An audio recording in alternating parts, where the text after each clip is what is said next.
Hola, un saludo y bienvenidos a una nueva edición del Espacio 30 Minutos, un lugar en el que queremos dar a conocer el trabajo que se realiza en las administraciones públicas de las manos de quien son sus protagonistas, ¿no? Las personas que trabajan en las administraciones públicas o en el sector público. Como sabéis, podéis ver esta entrevista, si lo preferís en vídeo, en los canales de Twitch y de YouTube, o bien si optáis por el formato podcast, bueno, pues podéis escucharlo en las plataformas de iVoox, de Spotify, de Google Podcast y Apple Podcast. Y sin más, paso a paso a presentar a nuestra invitada de hoy, Sandra. Hola, Sandra, buenas. Hola, ¿qué tal, Amalia? En primer lugar, darte las gracias por haber aceptado la invitación de estar hoy en el espacio 30 minutos. No, a ti por invitarme, encantada de estar aquí. Pues, a ver, Sandra es una experta, es toda una experta internacional en temas de innovación abierta, CPI, que ahora vamos a empezar por esto. Sandra, explícanos, ¿tú a qué te dedicas y qué es esto de innovación abierta, CPI? Sí, bueno, eso es complicado, ¿no? A veces, sobre todo tu familia, tus amigos, que a veces te preguntan, lo primero que me suelen preguntar es, ¿tú dónde vives? Y entonces, ¿y qué haces? ¿No? Entonces, bueno, ya hace tiempo que tomé la decisión de responder con lo de, bueno, yo vivo y trabajo el donde secundario. Y bueno, pues eso es un poco a lo que me he dedicado pues en estos últimos años y siempre, bueno, un poco por contarla cómo he llegado aquí y un poco hacer lo que hago, pues inicialmente yo empecé trabajando en el sector público ya hace mucho tiempo y bueno, pues en ese momento pues tenía ganas de hacer cosas, pero veía que era un poco difícil, ¿no? Era un poco intentar como cambiar a veces el sistema. Entonces, bueno, ya hace como más de 17 años, pues bueno, me di el salto al sector privado y empecé a trabajar pues en proyectos primero más de, pues eso, de gestión de temas de tecnología y proyectos más vinculados a políticas públicas en España y en los últimos 10 años pues más en América Latina, ¿no?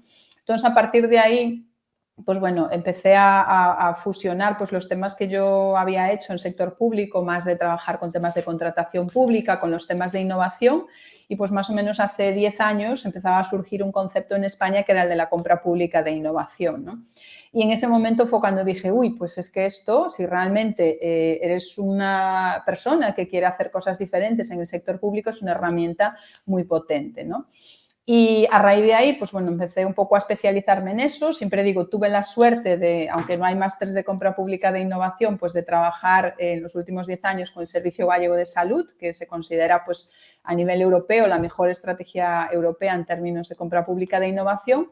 Y también tuve la suerte, pues por la empresa en la que estaba en ese momento, de poder trasladar todo ese conocimiento pues a América Latina y trabajar como en muchos países. Entonces, de esa fusión un poco de ver muchas geografías, muchas entidades, muchas personas, como yo siempre digo, al final es el contacto con muchas personas del ámbito público, pues bueno, me he ido especializando en eso, ¿no?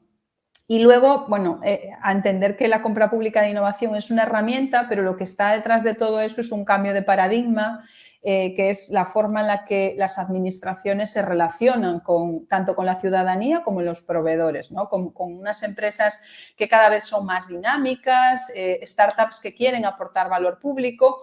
Y ese nuevo esquema de relación que surge en los ecosistemas GovTech, ¿no? Cuando pongo en contacto a empresas que yo siempre digo, el mundo de los dinosaurios y el mundo de los unicornios, tienes ahí un poco una relación. Y un poco mi función creo que ha sido un poco esa, empezar a generar conexiones de valor entre sector público y sector privado, conexiones también entre España y América Latina y bueno, pues eso es un poco a lo que me dedico, un poco a incentivar a las personas a que vean que es necesario hacer ese cambio de paradigma, a los que ya están convencidos, a ayudarles a que sea más fácil y generar esas conexiones. ¿Qué nivel de implantación tiene en España la innovación pública? Bueno, a ver, esto yo siempre digo, me gusta mucho una frase de Xavier Marcé que dice a los defraudadores de la innovación se les conoce por sus agendas, ¿no? Porque todo el día hablan de innovación, pero cuando vas a revisar a qué dedican el tiempo y en qué están, pues hay muy pocas cosas relacionadas con que se reúnan con sus equipos a buscar ideas, que creen un poco espacios abiertos o así. Entonces, creo que hemos dado el paso primero, que es que se deje innovar. Creo que por mucho tiempo, pues en las administraciones públicas casi que estaba mal visto que se innovara, ¿no? Y un poco, bueno, pues ya las recomendaciones de Europa de los años como principios de los 2000 hablan de que hay que celebrar la innovación en las administraciones públicas, ¿no? Entonces, creo que todavía estamos muy lejos a día de hoy de eso, pero creo que hemos dado el primer paso, que ya se deja innovar. Es decir, como a veces pasaba, ¿no? Que uno llega a una organización y enseguida sabe los que innovan porque son los que llevan las flechas a la espalda. Está el que ha hecho algo mal y está señalado. Entonces, creo que ese paso ya se ha dado. Creo que no es que se celebre en el sentido de que, bueno, yo he participado en poner en marcha varios premios de funcionarios innovadores a nivel regional, porque creo que ese tipo de iniciativas son necesarias. Hay que empezar a reconocer esos comportamientos y crear una escala de valores diferente, ¿no? Es decir, pues que y alguien habla a veces de que ya no hay que hablar de un funcionario innovador, hay que hablar de un funcionario eficiente. Realmente el que innova es el que va a ser eficiente, no el que innova es el raro y el que no tiene otra cosa que hacer. Entonces, creo que el cómo empezar a generar esos cambios de valores nos llevaría a una mayor implantación, ¿no? Entonces, dicho esto, ¿cómo está en España? Bueno, pues creo que hay muchas organizaciones que ya han dado el salto a no solo dejar innovar, sino hasta premiar la innovación, pero diría que son el 20%, ¿no? Si tuviéramos que hacer aquí un porcentaje, ¿no? Creo que todavía hay muchas, lamentablemente, que están en lo de no dejar innovar o por lo menos que sea un mal que hay que soportar, ¿no? Porque, bueno, también me gusta mucho también la definición de Negroponte de la innovación que dice los innovadores son insoportables, pero mal que nos guste, son necesarios para que progresen las organizaciones, ¿no? Entonces, creo que todavía hay mucho de eso, de, bueno, hay que innovar porque queda mal decir que no lo haces, según qué entidad que seas, pero, bueno, en cierta medida como bastante comedido, ¿no? Y en eso creo que todavía hay un porcentaje bastante alto, ¿no? Y luego creo que hay los que sí ya están como innovando, pero si nos vamos al mundo de la innovación, entendida como innovación abierta, que es un poco lo que yo planteo, ¿no? De ese cambio, es más reducido, ¿no? Ahí el nivel de implantación, pues sí es más bajo todavía y genera todavía un poquito de miedo. A ver, por explicarlo sencillamente, ¿en qué consiste ese paso? Porque la innovación, bueno, parece que lo vamos entendido, pero ya Sí. el paso que innovación abierta, ¿a qué nos referimos exactamente? Vale, bueno, yo aquí pongo un ejemplo, una analogía que me gusta y que cuando la explico genera risas, pero creo que se entiende bien, que cuando tú llegas a una administración pública y le dices que quieres proponerle que haga innovación pública abierta, yo lo ejemplifico como un poco en línea con lo que decía, ¿no? Que todavía hay mucho defraudador de la innovación y entonces si decimos que más o menos Matt Ridley tenía una descripción que decía la innovación sucede cuando las ideas tienen sexo. Es como cuando consigo una idea y la junto con una oportunidad y de ahí surge una innovación. Vale. Pues yo diría en esa línea que la innovación es como el sexo en la adolescencia. Muchos hablan de él, pero pocos la practican. ¿Vale? Si a eso le sumamos que sea pública, pues imagínate hacer sexo en un ámbito público, pues genera un poco de pudor. Y si además dices que tiene que ser abierta, es decir, con cualquier persona, da igual el sexo y número, pues ya es todo ciencia ficción. Entonces, más o menos, eso es lo que sería la innovación pública abierta explicada de cómo lo perciben las administraciones públicas. Sí. Y lo que se dice, pues más conceptualmente y metodológicamente un poco más aterrizado, pues realmente es generar valor público, que es lo que buscamos con la innovación, pero en colaboración con la ciudadanía y con la oferta tecnológica o las empresas o universidades. Es decir, entender que la administración es, dentro del ecosistema de innovación, es un agente más. Un agente más que además tiene un poder muy fuerte, un poder de tracción, y ese poder de tracción a veces lo puede ejercer a través de las contrataciones públicas, porque pues, moviliza muchos recursos y puede generar ahí unas dinámicas de relación en esas contrataciones públicas que le pueden hacer pues poner en marcha iniciativas de compra pública de innovación. pero es solo un ejemplo. Yo puedo hacer pues, temas más de retos, de hackathons, puedo hacer relaciones más de espacios de escucha activa para conocer un poco pues, lo que están haciendo las universidades, las startups, generar un poco o abrir esos puentes hacia que la administración mire hacia lo que está ahí afuera, ¿no? Y entonces, tanto en el diseño de las políticas que hace como en la implantación después de proyectos más concretos, no quedarse de puertas adentro, sino contar con los que están ahí afuera, que pues hay un conocimiento muy, muy interesante que puede dar mucho, mucho valor para resolver esos problemas públicos, sobre todo si estamos hablando pues, de problemas que son pues, de calado, ¿no? Y aquí un poco esto hila también toda la parte de innovación pública abierta con el concepto de misiones, ¿no? Es decir, cuando nos fijamos una misión para una ciudad o para una región, pues eso no es algo que la administración pueda hacer solo, ¿no? Entonces, en esos esquemas, pues es una nueva relación que tienes que estar ahí colaborando constantemente.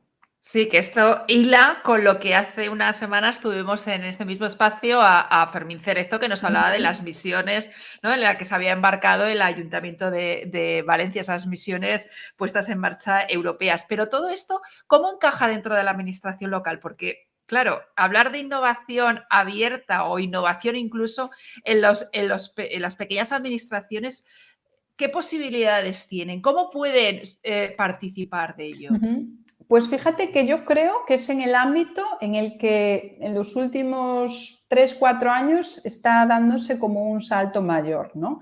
Y sobre todo, no tanto, bueno, y decías el ejemplo de Valencia, de hecho, yo siempre digo, pues el atrevimiento que ha tenido Valencia en ir por delante, es decir, es la primera ciudad a nivel europeo que plantea vincular la compra pública de innovación al cumplimiento de la misión, y tiene todo el sentido. Si queremos descarbonizar una ciudad, va a haber que hacer muchas cosas innovadoras que ahora no hacemos. Entonces, ¿por qué no empezamos a pensar en que mucho de eso lo podemos como ayudar a que se desarrollen esas innovaciones, ¿no? Entonces, pero eso que parece tan evidente, pues es la primera ciudad que lo ha planteado, ¿no? De alinear las compras de innovación con la misión.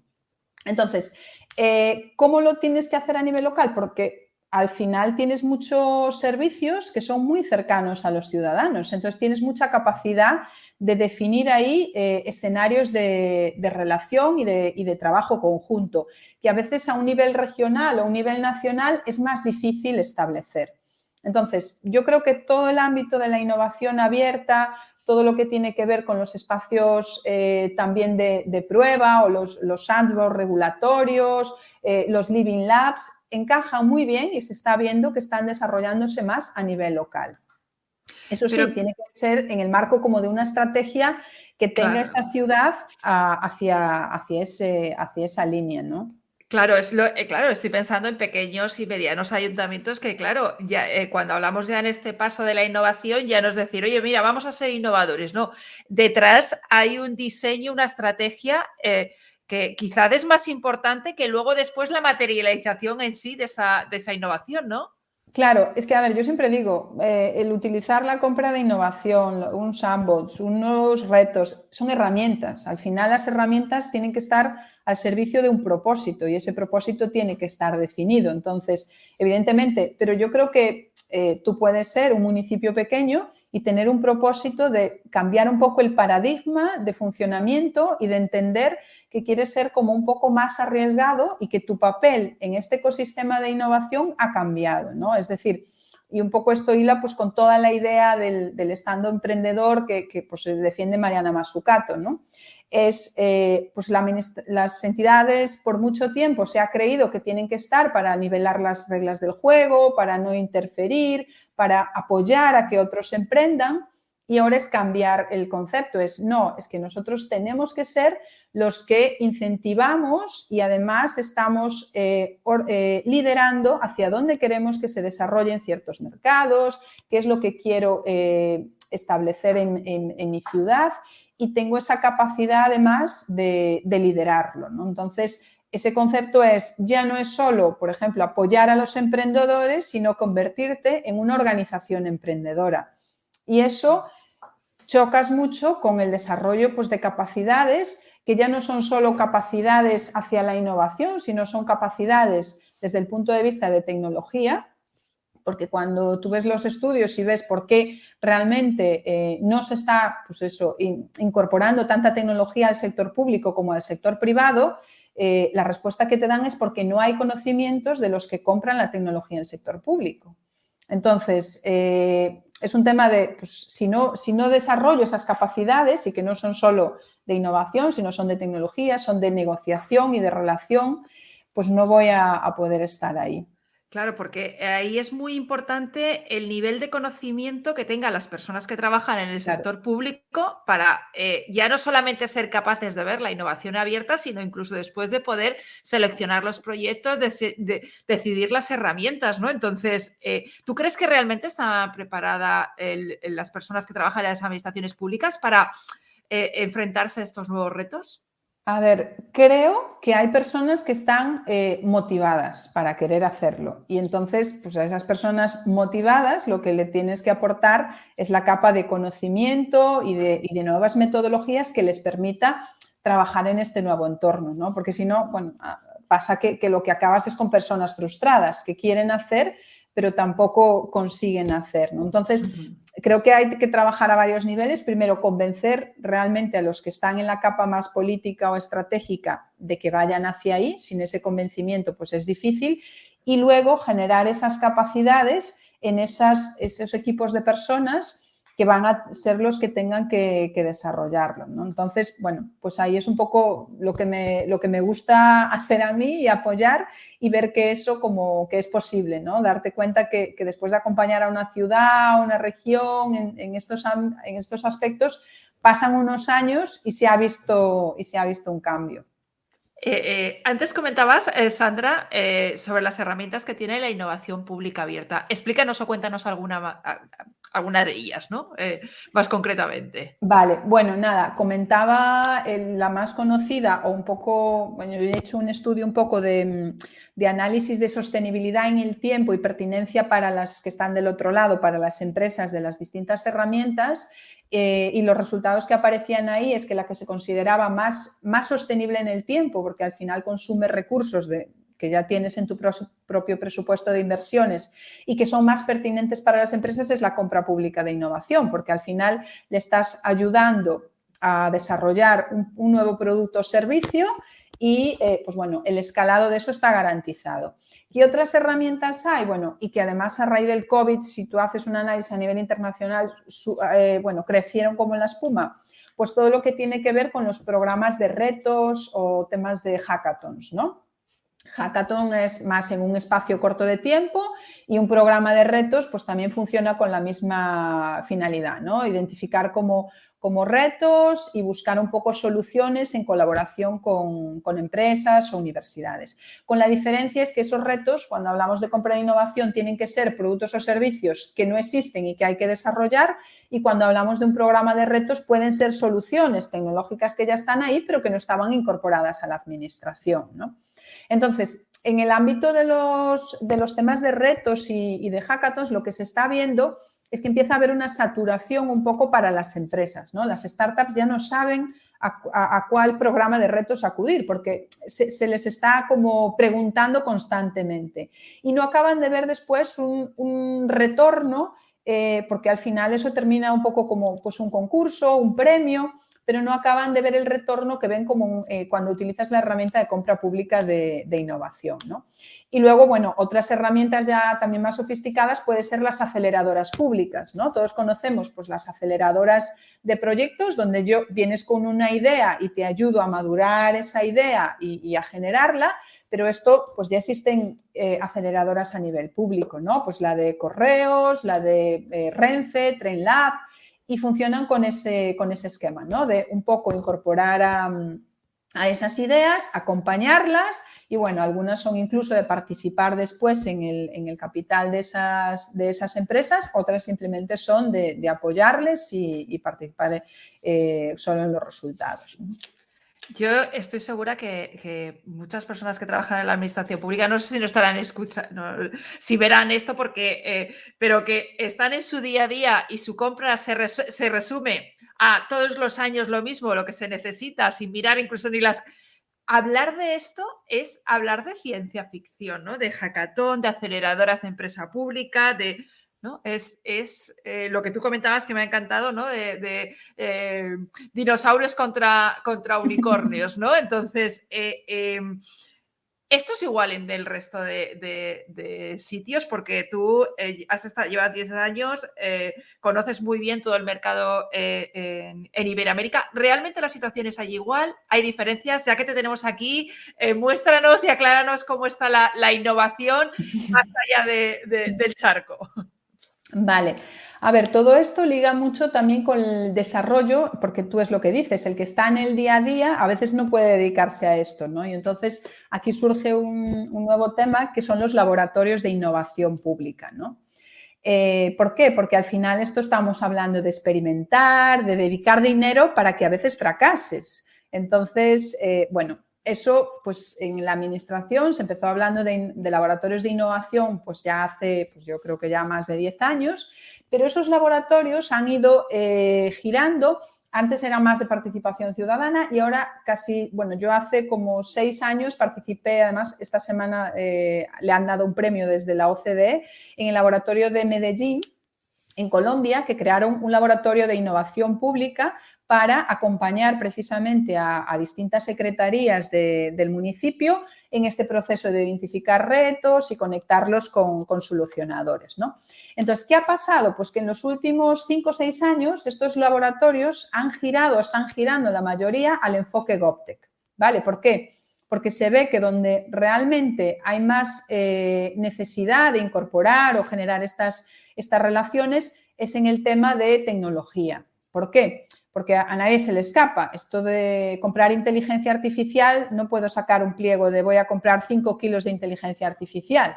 Entonces, te das cuenta que los esquemas antiguos no te sirven para incorporar estas nuevas tecnologías que van a apoyar mucho para el desarrollo de los servicios públicos, ¿no? Entonces, todo esto, estos espacios de laboratorios han ido girando un poco hacia estos entornos más de laboratorios GovTech.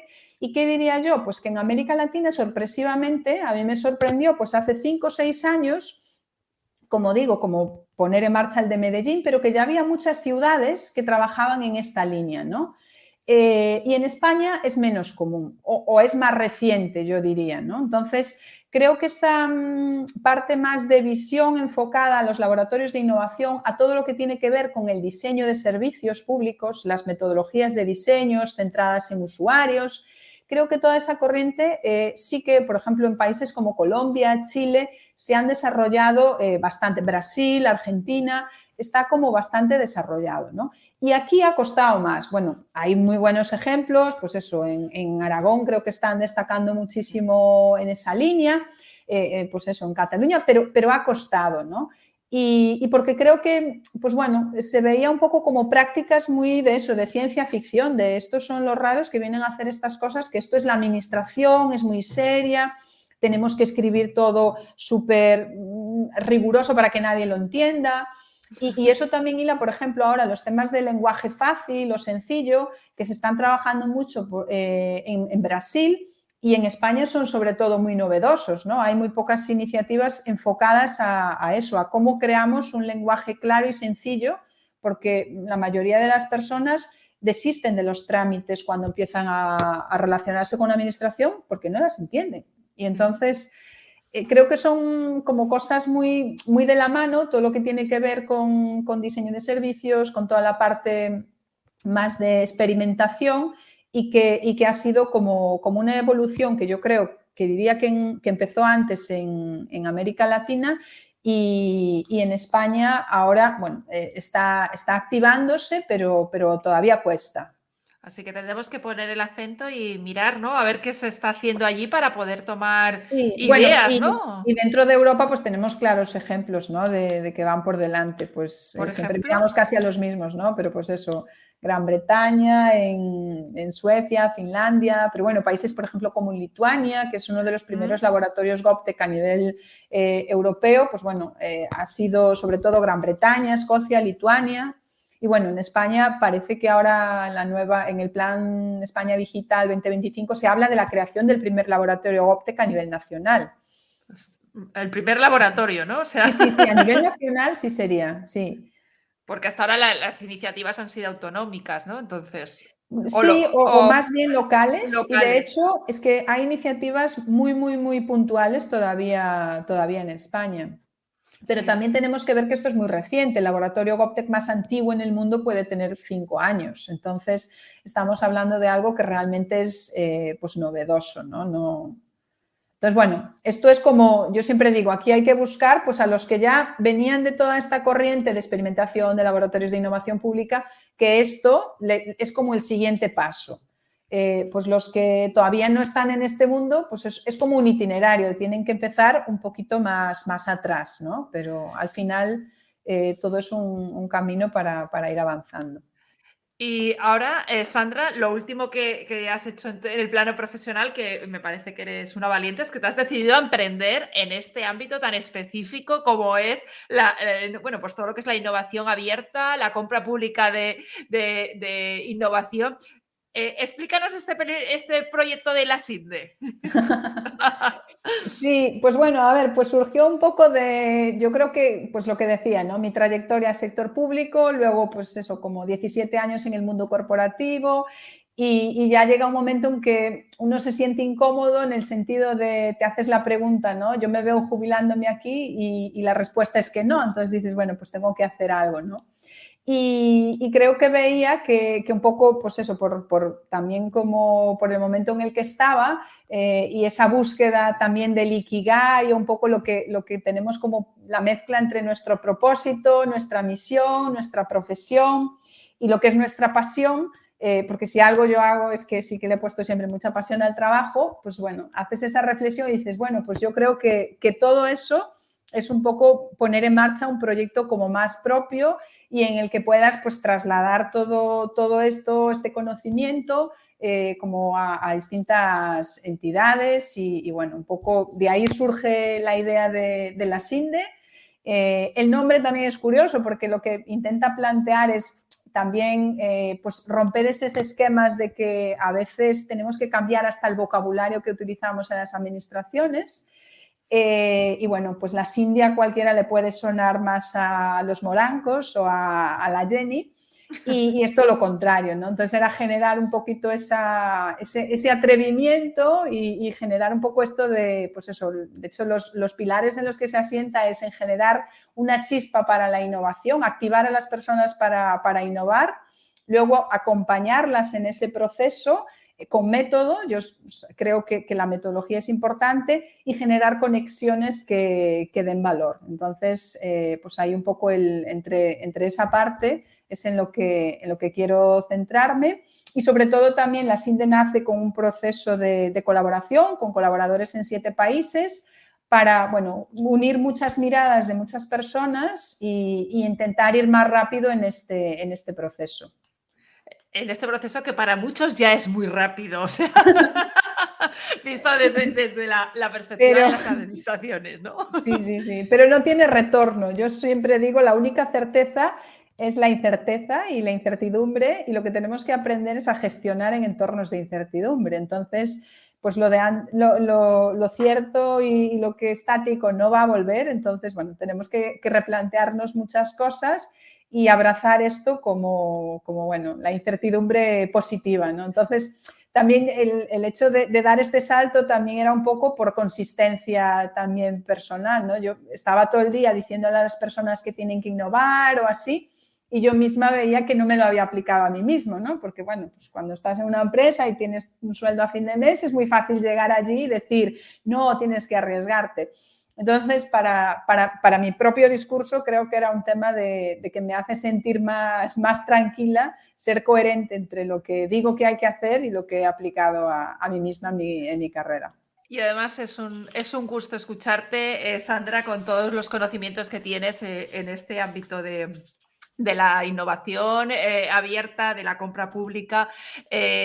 Darte las gracias, hemos llegado al final del 30 minutos, darte las gracias por compartir hoy este espacio aquí con nosotros y explicarnos todas estas revoluciones que poco a poco intentamos que nos vaya quedando más claro de los nuevos desafíos que tenemos por delante. Gracias, Sandra. Nada, a ti y estamos ahí para seguir aquí pedaleando. Pues seguimos hablando y seguimos trabajando en el ámbito del sector público y de las administraciones. Pues nada, un placer, Sandra, por haber estado hoy aquí, y a todas las personas que, bueno, pues han visto esta entrevista, les emplazamos a una nueva edición del Espacio 30 Minutos. Hasta Chao. luego.